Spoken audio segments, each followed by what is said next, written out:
get my 6.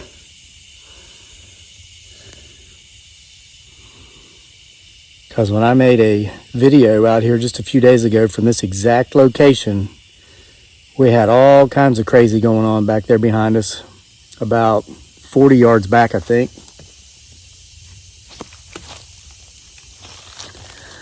So the purpose of making this video here today is to pretty much see if we can capture any of the same activity we did last time, or something different perhaps. So it's like I didn't really have anything planned, so I'm going to make some announcements. Keep getting my 6. Listen to what I'm saying, but kind of watch back there behind me. I just have a few things here to talk about. I have bad news, good news, exciting news, and strange but true news.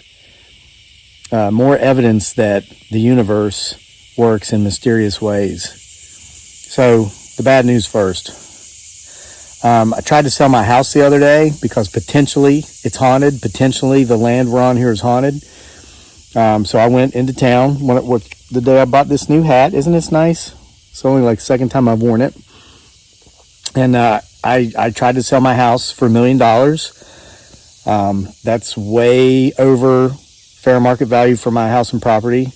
But I figured, since it may or may not be haunted, and since we may or may not have, potentially, Bigfoot Sasquatch living in the woods back here behind the house, somebody would pay $1 million for it. I mean, who actually lives in a bona fide, potentially haunted house and has, like, bona fide potential Bigfoot Sasquatch living behind it?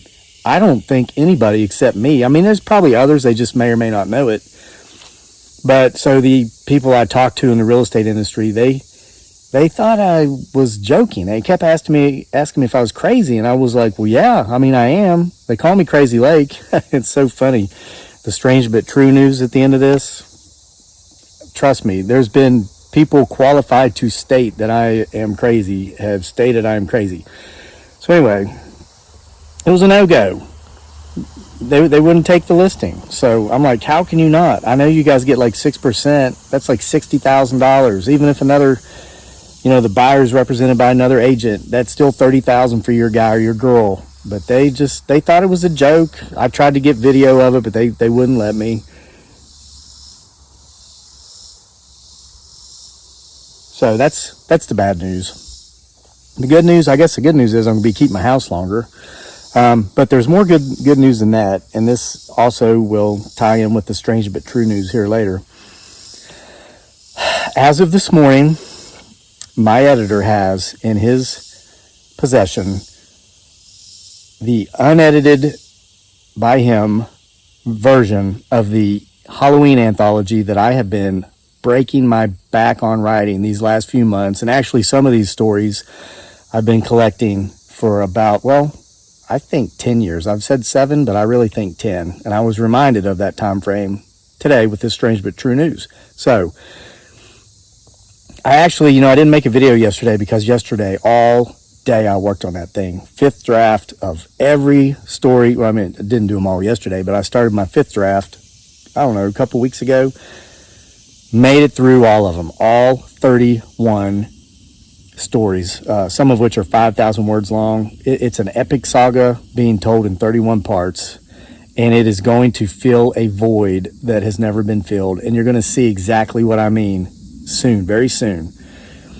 So I finished this up yesterday evening, but I was ready to click send to him, send it to him, but I wouldn't, and I was like, I'm not going to publish this. This is garbage. And guys, this is how it works, for me at least, and a lot of people who watch these videos say that they're writers, other artists, musicians. I think anybody who creates something will get this. There's times you're writing and it's coming and it's flowing and you're just putting it out there and it seems too easy and it seems so great. And you're like, oh my gosh, this stuff is going to win like a, Nobel Prize in literature. But then it's like every time I get done, my mind just gets filled with self-doubt. And I'm like, nobody's going to want to read this crap. This is garbage. Why would you even put your name on this? So I didn't send it to him last night. Woke up this morning convinced I just wasn't going to go through with this, even though I'd done all this work, put all this time and effort into it. I just said, nope, this is garbage. This is crap. I'm not sending it to him. Okay. But we're getting there. I'm saving why I sent it to him here for the last part, the strange but true news. But before that, I've got to give you the exciting news. The exciting news, I'm not even looking around. I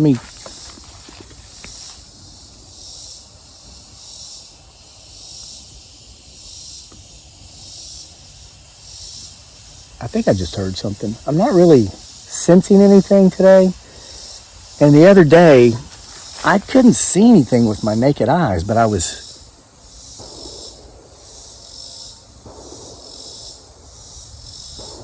Okay, I thought that was a tree knock, but it's obviously somebody target practicing about a mile away from me. I could sense things that day. And then I didn't see these things until they were pointed out by way of time stamping by you guys when you watched the video. Then I went back and looked, and you could even see that I was like looking over my shoulder just before these apparitions would walk by, because I could sense them, but I couldn't see them. So keep watching. Okay, the exciting news, this is exciting for me at least.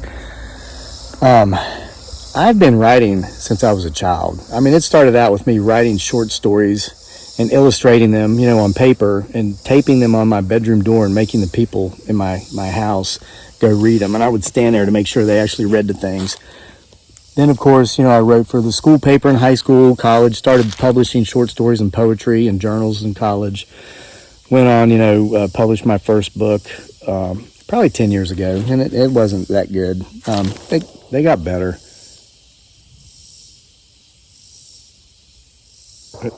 Okay, that's that shooting over there, but I just heard what sounded like a tree knock from the opposite direction. That's it, guys shooting. Okay, so I've been writing for a long time. If I were to put a year on it, number of years, maybe 40 years, close to it. 2 days ago, for the first time ever in my writing career, and now remember, I'm a self-publishing author. I'm actually just okay at it because I've worked so hard.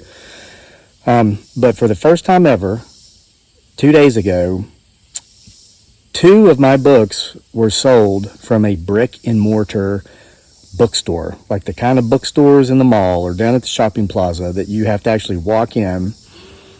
And it was one copy of Isle of Capri and one copy of From the Graves of Babes. So the way I'm assuming it happened is that somebody may be watching this video, and if this is you, thank you. Somebody actually walked into the bookstore, tried to find them, couldn't, asked for help, and the person at the sales desk said, looked it up and saw that, well, we don't have it in stock, but we can get it for you. And then they ordered it. I noticed it because when I look at like my daily sales, it's like there's this big orange line that shows how many ebooks sold, and there's this big gray line that shows how many print copies sold. 2 days ago, there was this little red line, and I'm like, what's that mean? Well, that's what it was. It's like when actual brick and mortar bookstores order print copies of your books from Kindle self-publishing through Amazon. So whoever that was out there, thank you. That's the first time that's ever happened. So, and I guess more good news about that is, if those of you who don't like to buy stuff on the internet, if you got a bookstore close by, you can go to the bookstore and request it, and I guess they can get it for you. Okay, now, here's some... I heard something, but it's a bird, I think. Here's the strange but true news. And this is kind of what inspired me to actually send the anthology to my editor this morning.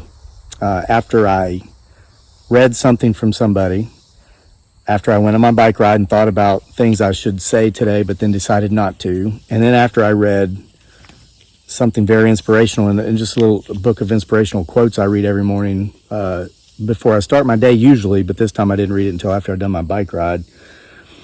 And it all tied together to where I became inspired to send my editor what I've written and tell you some things that aren't so upbeat, but which happened. So I got okay, I'm clearly hearing footsteps beside me now, and there's nothing or nobody there. Look. There was a swift breeze, and there hasn't been a breeze the whole time I've been out here. There's another footstep. If you guys go back and listen, you can hear this stuff. That might be that old rascal Jim Brown coming back around. Birds are starting to go crazy down that way. Boy, they love hearing these stories, don't they? Jim Brown or whoever, whatever. Okay, so I get a comment this morning, and Barbie the nurse, I absolutely do remember you, and a lot of people are going to know who you are now. I'm not going to tell them where you are and what you do exactly and all this stuff. So I get this comment on one of my videos. It's a video I made a couple years ago, but the comment read to the effect, I didn't bring it up here with me, but it said, okay, it's time for me to come out of lurking and just say hello. You probably don't remember me, but I definitely remember you three. That being me, my beautiful bride Dearly, aka Giggly Girl, and our wonderful son Daniel. She said, how could I forget the guy who told me about Mothman? I'm hearing footsteps. And she went on to say she thinks she may have seen Mothman shortly after that. He flew into and then slid down her front door. And then she said she wanted to let me know that she's been... I have reason to believe we're not alone right now, so keep getting my 6. She said she's been following me on YouTube. She's followed me throughout these years, and she's read every book I've ever written, and she can't wait for the next one. That's all I needed to send what I've written to my editor. Now, let me tell you who Nurse Barbie is, and you'll see why. About 10 years ago, I expatriated full-time to the Philippines, where I stayed almost 5 years straight before coming back. And before that, I'd been going back and forth. My last, and I have to watch how I word stuff here, and it's not that I'm trying to hide anything, but this social media platform has certain guidelines and policies that must be strictly adhered to, and I'm not trying to remember anything. I'm making sure that as I word these statements I'm about to make, that I am strictly adhering to these policies. Their policies are they're there for good reason, okay? And I respect them, and that's why I abide by them. And that's why you can get the real nitty-gritty in my books, though. Available at the link in the description box below this video. Print or Kindle on Amazon. So before I left to go to the Philippines for 5 years before coming back, the last week I was in the U.S., I was on a psych ward at a VA hospital. And this was not my first stay at such a place. It has been my last. And while I was there, I don't even like to think about those places, but there was someone very special there that week, and it was Nurse Barbie. Nurse Barbie is one of those people who you can tell genuinely do what they do, not for a paycheck or not for the pension they'll get from this government after 30 years, so that they only have to work part-time because pensions pay us, 60% of what we need to survive. So then we only have to work part-time for the rest of our lives. It's not one of those. Nurse Barbie was there. I don't know if she still is, but she was there because she cared about the veterans that she worked with. And while I was there, she cared about me, and I could tell.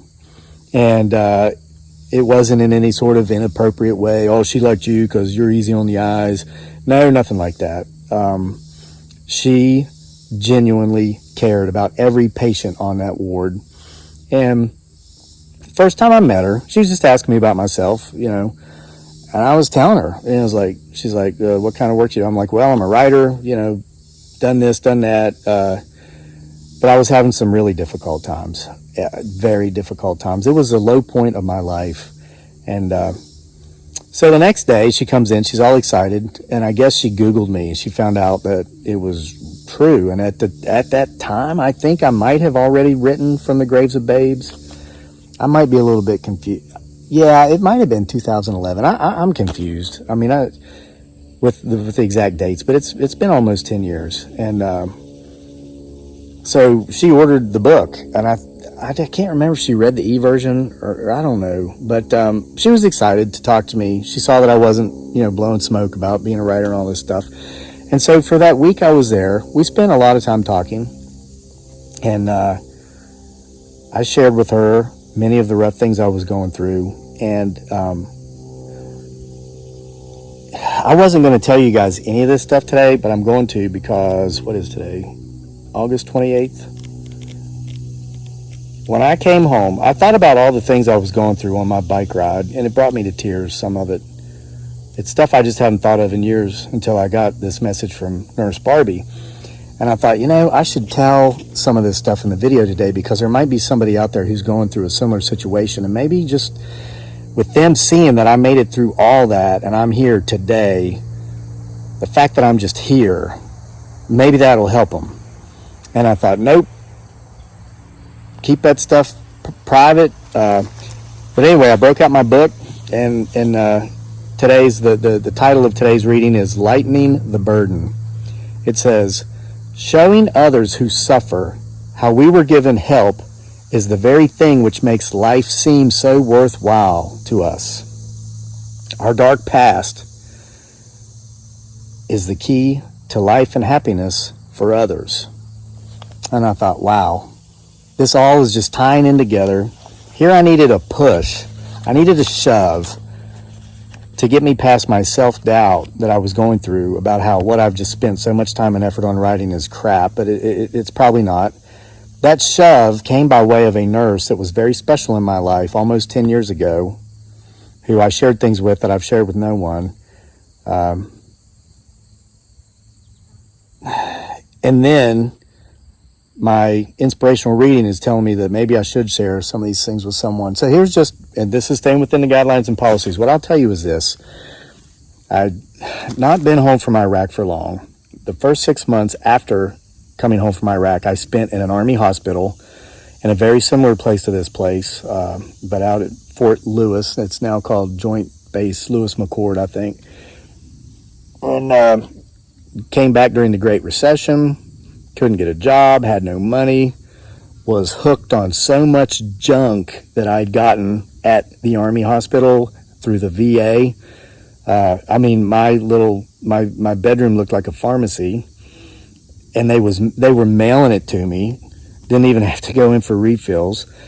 I was accidentally taking the wrong thing at the wrong time, and almost unwilling, not planned, almost checked out once because of that. And I was staying with my parents, and I was in my 30s. I had gone from, a year before being a hero, riding around northern Iraq with a 50 cal machine gun, went from being a hero to being an embarrassment. And I lost my family. And unbeknownst to anybody, until I told Barbie the nurse is the first person in the United States to know that I had a 10-month-old son in the Philippines at the time. Yeah, it must have been 2011, because Daniel was born in 2011. I was going through so much stuff, yet I had no one to tell so much of it to, because everybody was judging me. Everybody in my life was like, oh, you're not over there trying to fight tooth and nail to get your kids back from England, where they were taken while you were gone, and or you were in the hospital. You go over a couple of times, you run out of money, you're broke, you got, and whatever. Not going to go into too much detail with this stuff. But I remember talking to Nurse Barbie, telling her stories. She'd get me to cheer me up. She'd have me tell her a story, maybe something I was working on, or just. But at the end of it, I was getting ready to leave that place, and I just talked to her, and I was like, oh, what should I do? And she said, you know what I think you should do? And I said, what? And she said, I think you should Just keep telling your stories. You're pretty good at it. Tell them to any capacity that you can. Keep writing. You're pretty good at it. So I guess she got the ebook version that time. She said, just keep doing what you're doing. Don't lose faith. Do what you can. When other people judge you and they have no clue the weight you're carrying, they couldn't carry it. And if they just want to judge you for carrying it rather than try to help you carry it, let them go. And as painful as so much of that time period in my life was, that's exactly what I did. I took her advice. And because of Nurse Barbie, a novel that was never meant to be a novel, it's a novel called Off Switch. That novel was intended to be a note left behind, but it became a full-length novel, and it just steamrolled from there, continued from there. And because of Nurse Barbie, she set me a foot on the path that got me here. So, Nurse Barbie, and then here, almost 10 years later, comes along and gives me the nudge I needed to send what I just spent all this time writing to my editor.